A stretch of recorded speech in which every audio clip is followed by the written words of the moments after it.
Assalamualaikum warahmatullahi wabarakatuh. Alhamdulillah, alhamdulillahi hamdan katsiran tayyiban mubarakan fihi kama yuhibbu rabbuna wa yarda. Asyhadu an la ilaha illallah wahdahu la syarikalah wa asyhadu anna Muhammadan abduhu wa rasuluh. Allahumma salli wa sallim wa barik ala Nabiina Muhammad wa ala alihi wa ashabihi ajma'in. Amma ba'd. Bapak-bapak, ibu-ibu, saudara sekalian yang dirahmati Allah. Alhamdulillah, pada kesempatan ini kita berjumpa lagi dalam pengajian online di bulan Ramadan ini dan suasana lockdown ini. Mudah-mudahan pengajian kita mendapatkan ilmu yang bermanfaat. Amin. Allahumma amin. Bapak Ibu yang dirahmati Allah, pada kesempatan ini saya ingin mengambil tema mengenai puasa dan kesehatan. Di dalam surah Al-Baqarah ayat 184 bagian akhir, Allah katakan wa antasumu khairul lakum in kuntum ta'lamun. Jika kamu berpuasa itu adalah lebih baik, ya, jika kamu mengetahui. Ya. Dalam ayat sebelumnya Allah katakan faman kana maridun aw ala safarin fa'iddatun min ayyamin ukhra. Ya. Barang siapa yang sakit atau bepergian, ya, fa'iddatun min ayyamin ukhra, maka dia boleh mengulang di waktu yang lain, di waktu yang belakangan. Wa 'alal ladzina yutiqunahu fidyatun ta'amu miskin. Barang siapa yang berat untuk berpuasa, ya, dia boleh memberikan fidyah kepada orang-orang miskin. Tetapi kemudian ditutup dengan ayat wa antasumu khairul lakum in kuntum ta'lamun.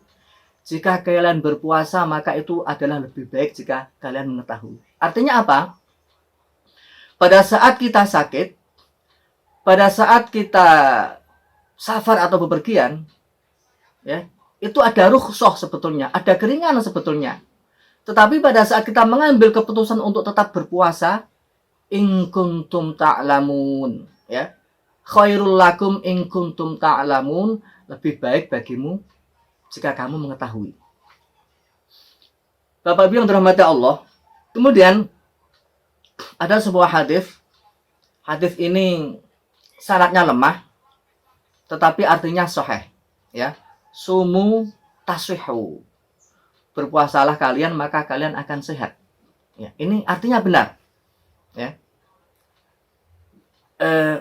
Jika kita berpuasa dan berpuasa kita benar, ya, yaitu berpuasa sebagaimana Rasulullah ajarkan, mengakhirkan sahur, kemudian menyegerakan berbuka, dan apa yang kita makan tidak berlebihan, insya Allah kita akan sehat. Ya. Allah menyuruh kita, kulu washrobu wala tusrifu, makanlah, minumlah, tapi jangan berlebihan. Insya Allah kita akan sehat. Ini sudah dibuktikan secara medis.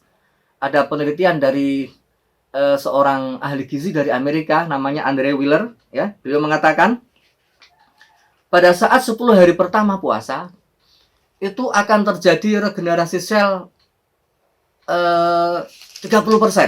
Ya. Kemudian pada saat 10 hari yang kedua, maka akan terjadi 66% regenerasi sel. Dan pada saat 10 hari yang ketiga, ya, maka akan terjadi 100% perbaikan sel. Ya. Ini adalah bukti bahwa puasa itu menjadi lebih baik atau menyehatkan. Kemudian dikatakan oleh Andre Wheeler, orang yang berpuasa itu kecerdasan dan kemampuan konsentrasi akan meningkat. Kemudian juga dikatakan bahwa orang yang berpuasa itu akan meningkatkan 10 kali lipat imunitas. Ya. Jadi kalau ada anak kita yang sekolah mau ujian, ya, kita anjurkan untuk membiasakan berpuasa Senin Kemis, ya, supaya bisa berkonsentrasi, ya. Kemudian atau puasa yang lain, ya, atau Daud atau apa, ya. Ya, kita latih berpuasa supaya bisa konsentrasi dengan baik. Kemudian alhamdulillah ini di musim corona jatuh pada bulan Ramadan, mudah-mudahan imunitas kita meningkat 10 kali lipat dan mudah-mudahan semakin banyak orang yang sehat dan virus corona segera hilang dari tanah air Indonesia. Bapak Ibu yang dirahmati Allah. Kemudian secara medis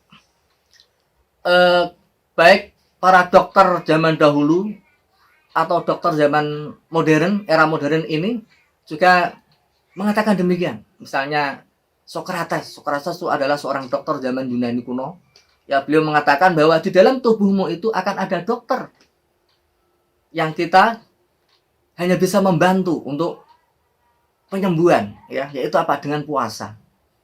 Itu yang dilakukan oleh Socrates pada zaman dulu untuk menyembuhkan pasien-pasiennya, kemudian menyuruh dengan melakukan berpuasa. Bapak Ibu yang dirahmati Allah, ada sebuah kisah menarik di zaman ini. Seorang pemuda yang sakit bronkitis kronis bertahun-tahun, ya. Pada saat dia ngedrop itu dia nggak bisa kemana-mana, hanya di rumah saja. Bahkan pernah setahun di rumah nggak bisa kemana-mana. Tetapi pada saat Ramadan datang, dia berpuasa, ya. Yang semula nggak bisa ke rumah, kemudian pertengahan Ramadan dia bisa ke musola, bisa sholat tarawih, ya. Kemudian Ramadan selesai, dia bisa berkunjung ke saudara-saudaranya. Kemudian ada lagi seorang yang berpenyakit psoriasis, penyakit kulit yang sukar disembuhkan, ya. Beliau mengambil kebijakan untuk berpuasa Daud, sehari puasa sehari tidak. Alhamdulillah kemudian bisa sembuh dan dokter terheran-heran. Bagaimana kamu bisa sembuh dari penyakit itu? Ya, remaja putri tadi mengatakan saya berpuasa Daud. Ya. Kemudian ada kisah lagi, ada seorang stroke, nggak bisa bangun, ya, tapi dia berpuasa Daud. Alhamdulillah setelah sekian lama bisa bangkit, bisa bangun lagi. Jadi ini insya Allah menunjukkan bahwa selain hikmah Allah ingin meningkatkan ketakwaan kita, sebetulnya Allah juga ingin meningkatkan kesehatan kita. Jadi benar firman Allah, wa antasumu khairul lakum in kuntum ta'lamun. Jika kalian berpuasa adalah lebih baik jika kalian mengetahui. Jadi mari kita dorong jika ada saudara kita atau keluarga kita yang meskipun sakit tapi masih bisa makan, masih bisa minum, ya, kita anjurkan untuk berpuasa, tentunya dengan konsultasi dengan dokter ahli. Demikian Bapak Ibu yang dirahmati Allah, sedikit yang bisa saya sampaikan. Apabila ada kekurangan, dimaafkan. Assalamualaikum warahmatullahi wabarakatuh.